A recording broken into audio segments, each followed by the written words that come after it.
looks like our only window to go offshore is going to be this morning until probably about mid-afternoon. Okay. So I'm not scared.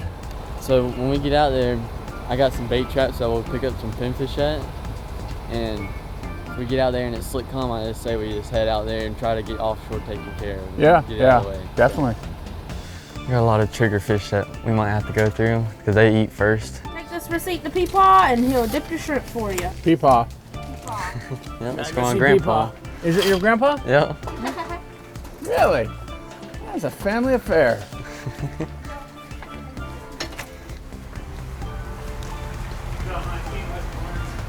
Peepaw, we need some shrimp. How are you, sir? Oh, I'm sorry. I think about 5 dozen. Chase told me to tell you 6, but I wouldn't lie to you. Nah, he's not gonna talk to you while he's counting. Apparently. I don't know if he's gonna talk to me before or after. You don't like when people make him miscount. Thank you, Peepaw.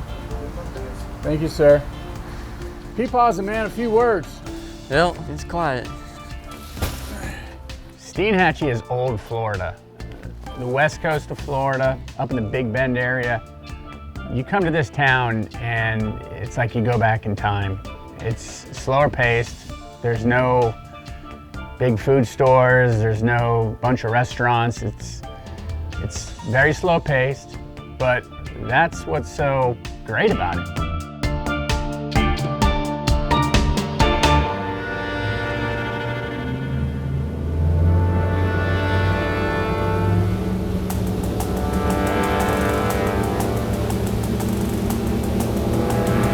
That ain't bad.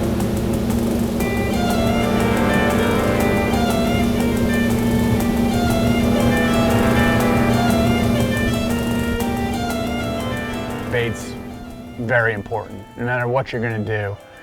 To have the right bait is key. There's no sense in spending all of your time, all your fuel and your efforts to get out there and not have what you need. And sometimes you don't know exactly what you're gonna do, so you have to have a little bit of everything.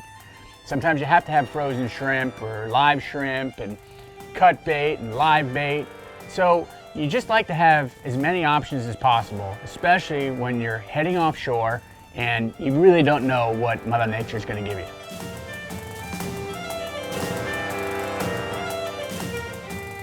Most often there's wind this time of the year, so it's difficult to try to plan a trip far offshore in January. But those small windows open, and when those windows open, you have to take those opportunities. You have to seize those moments. I want to rig up those 2 open faces for the groupers, and we'll rig up these 2 for the sheephead. Okay. And we can just make like a knocker rig on the sheephead ones, and an egg weight, and kind of like a big giant Carolina rig on these ones. I brought enough tackle for 10 people to fish. But I didn't know what we were going to do, so I needed to have a little bit of everything. What size weight do you use on the group of ones? Like a 4 or 6 ounce will work. How big of a circle you want? Probably like that 6/0 is perfect right here. I've only been up here one other time. I filmed an episode with Chase's sister years ago, and Chase actually ran the camera boat. He was just seemed so young to me at the time. He's only 20 now, so he is a young man, but he impressed me so much back then.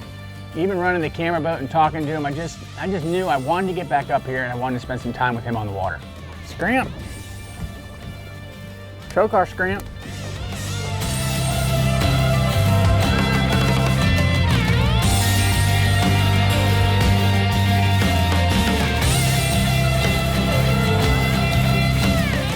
Can you get the Steinhatchee special out of your way, bud?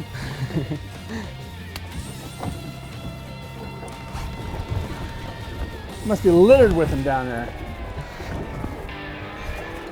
Yep.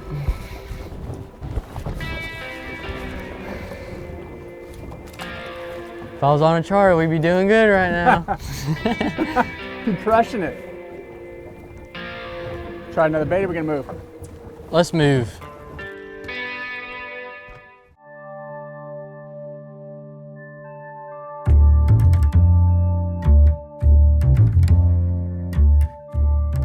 I don't do a ton of bottom fishing, so when I come over here, I really cherish those moments because this area is known for this, bottom fishing. On the east coast of Florida, yeah, you know, we do have some bottom fishing, but not like here. Got him? Yep. What's it feel like? It feels bigger. It doesn't feel like a special. Jailbird? This is a little grouper, ate a shrimp. Oh, wow. Now what is that, a little gag? Yep. He's pretty. So season just closed on those? But yeah, the season just ended. We're probably gonna catch a few of these just because they Because move season's in. closed, yeah. we're gonna catch a few of them. Yeah, definitely. The bigger, you know, breeding fish come in, and the state does a good job by protecting them. But this guy must be a little male or whatever on a short reef, so we're gonna let him go back, and maybe might catch him later on in my career. So. I'm sure you will. Got him? Ooh. Get you in the right? Oh, got him up. Oh, it rocked me up and I got him out. Another gag. Oh man, I'm good at catching these. You get the grouper out of the way and I'll keep catching these Steinhatchee specials. Gag closes here on the end of December, so I knew coming that, you know, that was going to be out of the picture, but they had scamps and reds that were in season, and you know, I'm coming to catch. If I don't have the opportunity to bring anything home, I'm okay with that.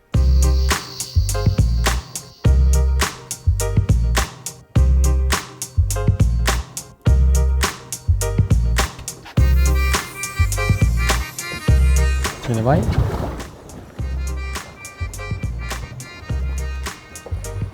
Oh, he's in a rock. Get him up, get him up, get him up. That's a big gag right there. I got him out. There we go, that's why we came. Oh, It's a big made a little one. move out to a little deeper water. Oh man, season's closed.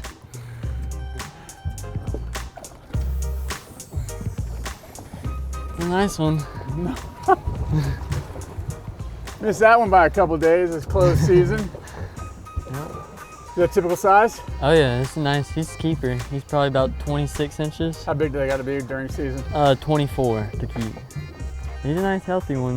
Look at that marbly color on him. Cool. Woo! Pinfish didn't last down there long.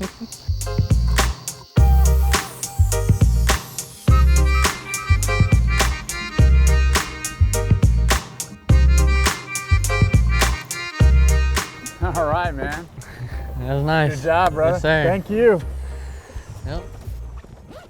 A week earlier, I'd be eating. Story of my life. That's all right. There's something out down there that's in season. I just gotta find it. I mean, bottom fishing, I think, is like anything else offshore. You really never know what you're gonna get, and that's kind of the lure of it. Is you drop a bait down to the bottom, you don't know if it's gonna be a snapper, a grouper, a flounder. You have no idea, and that's what can be so fun about it. It can be a small fish, a giant fish. There's such variety. There's such variety in size and species that I think is what draws people to bottom fish, and the edibility of the fish. So often when you're bottom fishing, you're fishing for dinner, and the people here, they love to eat fish, for sure. What is that right there? Seriously. It's a giant jellyfish. You know those moon jellies we have out here? They say those ones eat them. I can't, I got a fish.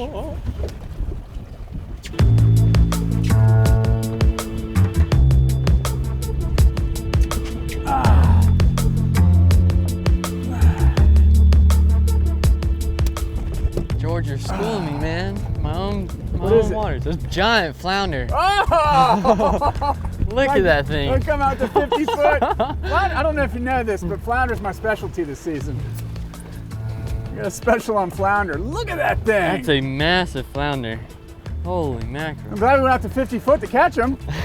You eat a live pinfish? Yeah, a big one too. Dang. That's good eats right there. Yeah. Throw him in a box.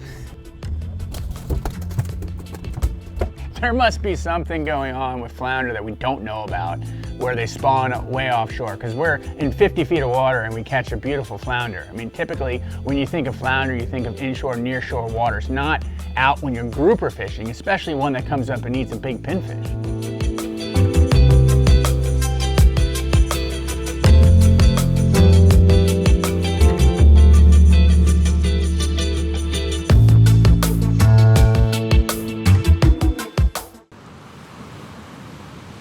It amazes me how the Gulf and the Atlantic are different, how the sea state is different.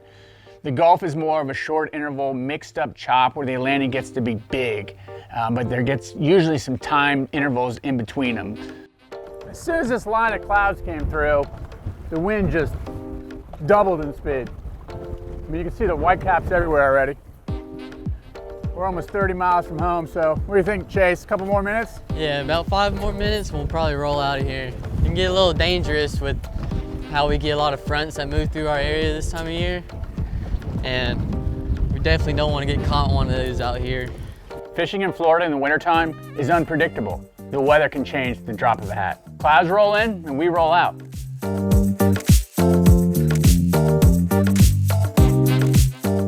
Beautiful grass flats. Envious of these grass flats. Just miles and miles and miles. And you know, it's a destination known for its scalloping because of these grass flats. But at the same time, this is a perfect habitat for a variety of inshore and nearshore fish. The trout, the reds, they love this type of structure. And there's miles of it here. And it's littered with potholes and deeper holes where these fish can get into, and even on the shallowest of tides and seek refuge. And mixed in with that, there's creeks and little cuts. So, in this one area, you have a variety of different type of inshore areas that you can target. How do I want to work this? Pretty slow? Yeah, Or just bouncing the bottom? bouncing it, keeping it out of the grass. Once we get in that channel, you kind of want to let it fall a little bit more. Okay. How deep will that be? It'll probably be like 6 foot of water. Oh, okay, so we're in about 2 foot right now, 1.5 feet. Yeah. Now, when you're saying potholes, I see those white sandy spots. Yes, sir. Is that what you're meaning by potholes, or they'll be a little deeper, darker holes? Yeah, those are the potholes I'm talking about, and the reds are going to be more in those little shallower holes. And those trout are going to be in the deep water. Oh, fish on. Before we even got to it. Yep. Oh, I want to stick it right here.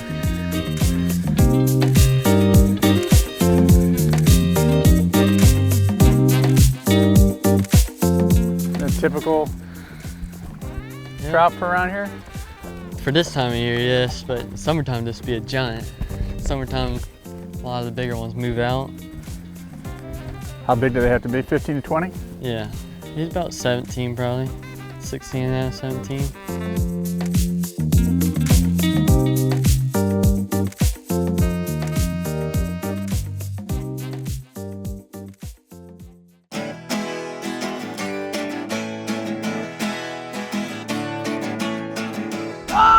Oh, this is a nice fish right here. Whatever it is, might be bluefish, but if it's not, it's a nice fish. Might be a red. Yeah, it's a good fish. Looks like a little rat red.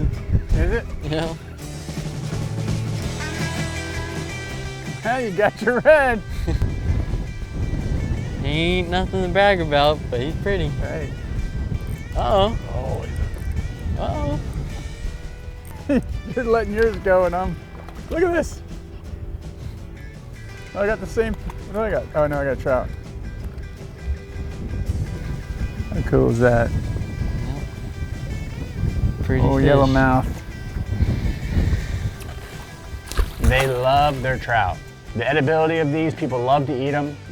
You're able to keep 5 per person, so, and there's a lot of them. It's a very healthy fishery. You go out on these flats and these holes and you'll see 50, 100, 200 trout in one hole. So the area is able to sustain it, and that's one of the main targets for chase and most of the people that come to this area inshore fishing.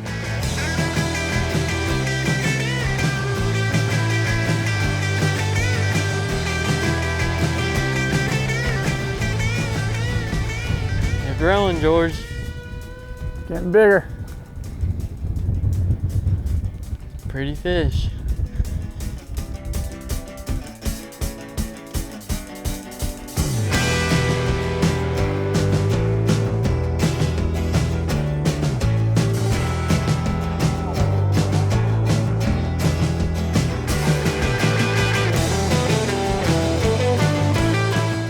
I travel a lot of new destinations, and there's one thing that I always have tied on is a topwater bait. Any of those surface bites, early in the morning, late in the evening, or whenever you see fish feeding on the surface, whether it's inshore or near shore or offshore, I always like to have a topwater bait tied on, and yo-zuri makes the perfect ones for that. So always have one of these topwater plugs tied on.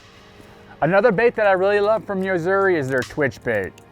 This is more of a subsurface bait. You know, you can throw this thing a country mile, and this will actually slowly start to sink. You know, 1 or 2 twitches of it, just let it sit again. A lot of times they're gonna eat this bait when it's just sitting still. So make sure you have one of these in your box for sure. Yo-zuri is also a leader in line. This is their top knot leader.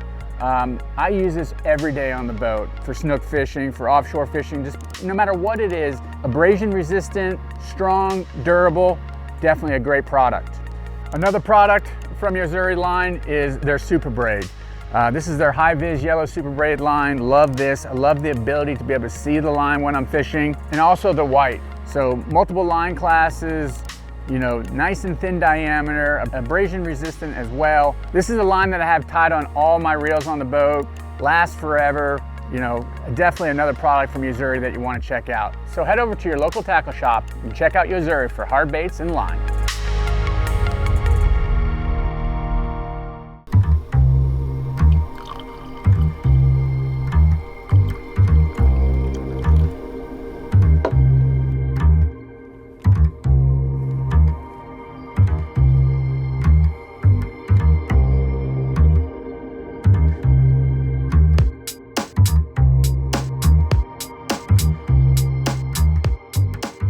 Yeah, he's a good kid. I mean, Chase is a great kid. The first time I met him, I was impressed by him. He's 20 years old. He's got his head on straight.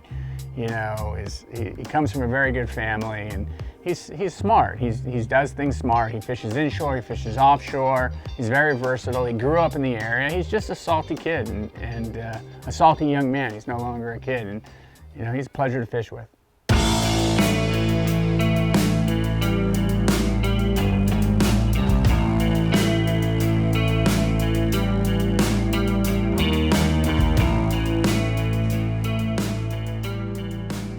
A little top water. Hopefully the grass isn't too bad. Try to get that early morning bite. It's a high tide, those redfish will be sitting in potholes, and a lot of times you can get on top water, or it being cold, we might have to throw some jigs at them, but we'll see what happens. Trout too? Yes, sir. Yep, the trout will be in the little bit deeper potholes, but the reds are going to be in the shallower potholes.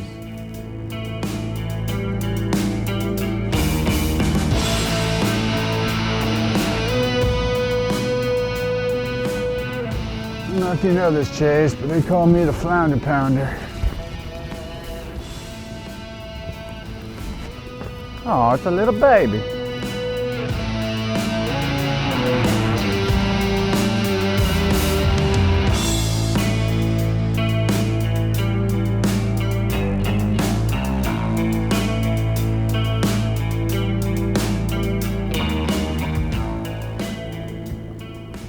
A little variety.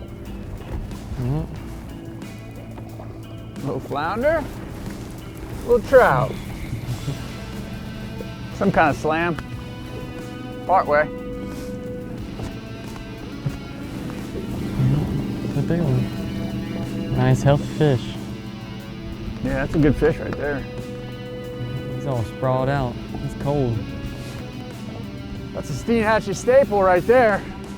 When you get up and around the Crystal River, Homosassa, Steinhatchee area, it's just miles and miles of beautiful grass flats. The amount of life in there, the bait fish, the pinfish, you know, from the smallest of, you know, the shrimp that are in there to trout and reds and ladyfish and, you know, the wading birds that are there. It's mind-boggling. I mean, there's so much life in certain areas that's just, there's not many places in Florida that I say, hey, I'd like to move to and retire. This is one of them, for sure.